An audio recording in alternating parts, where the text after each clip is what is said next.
The third lesson is about the executive power or the Italian government. This is the body to which the Constitution gives one of the most important powers in a state, the executive power, according to the doctrine of separation of powers proposed by Montesquieu. The government is one of the main actors in the Italian political life, and is a constitutional body, of course, which is because it is the Constitution itself which says, which describes the powers of a government. In the second part, the one about the form of government, really. So, the government is a complex body. It is composed by other bodies, in particular by three other bodies, one of them a collegial body, the other two monocratic bodies. The first body, which composes the most important one, most probably, which composes the government, is the Council of Ministers. It is a collegial body. It is presided by the chairman of the council, is the president of the Council of Ministers. The secretary is the undersecretary of the presidency of the council. The ministers can be divided with and without portfolio, but all of them are members of the Council of Ministers. It decides normally with simple majority or even by consensus, which we have seen means being in favor of something which without really formalizing a decision, without really formally voting about every decision. So the rule is a simple majority, half plus one, 50% plus one of the persons who vote, but the rule is even more consensus, not a formal vote. Competencies of the Council of Ministers are key competencies, are really the most important acts of a government. So it approves the governance program, the bills or proposals of law, the legislative, which then go to the President of the Republic to be presented to the Parliament afterwards, after the authorization by the President of the Republic. Then it approves substantial laws, which are legislative decrees and law decrees.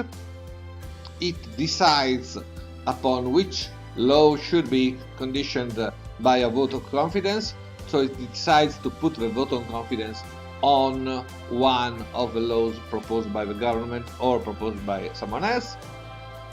And then it decides about regulations, which are secondary norms, which are used to make more specific the laws. So these are key competencies, and they pertain to the Council of Ministers. The President of the Council of Ministers is the main monocratic body of a government. It is chosen and nominated by the President of the Republic after the phase of consultations, which we will be describing later in a few moments. He is not really the head of government, even though he has this name. He is not really a prime minister, or maybe he's a little bit more a prime minister, which means he is like a primus inter pares. He isn't the chief of a government. He doesn't command the other ministers. He cannot impose his will to the other ministers. He cannot oblige the other ministers to do what he wishes. This is forbidden by the Constitution. It is not provided in the Constitution because the Constituent Assembly was quite afraid of what had happened before with Albertine Statute and with Benito Mussolini, of course, getting all the power in his hands and concentrating all the powers, all the main decisional powers in his hands, and wanted this to avoid that this could happen anymore. So the President of the Council of Ministers directs government policy and coordinates administrative policy and activity, but is not really the chief of a government, just a primus inter pares among the other ministers. The ministers are monocratic bodies as well. They can be divided into ministers with portfolio, with specific competencies, and with a ministry below them, or without portfolio, which do not, the ministers who do not have a ministry below them, act as delegates of the President of the Council of Ministers. They are executors of the law and of laws and of political decisions of the Council of Ministers. They are as well administrative bodies because they are the chief of a ministry which is in their competencies. They are responsible for specific departments.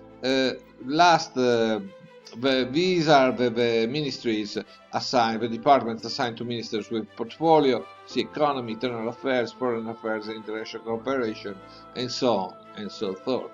The consultations, I said, the Prime Minister is chosen after the phase of the consultations by the President of the Republic. Then he chooses the compositions. He does his own consultations after this. He does his own consultations and he chooses the composition of government. He goes to the President of the Republic with a list of ministers. They discuss about the composition of a government.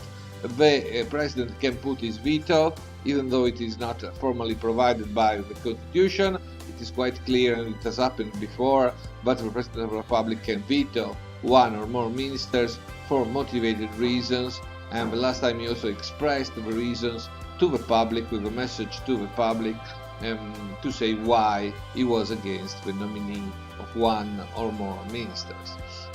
So these are the most important maybe phase in Italian political life. This is the consultation scope. Thank you very much for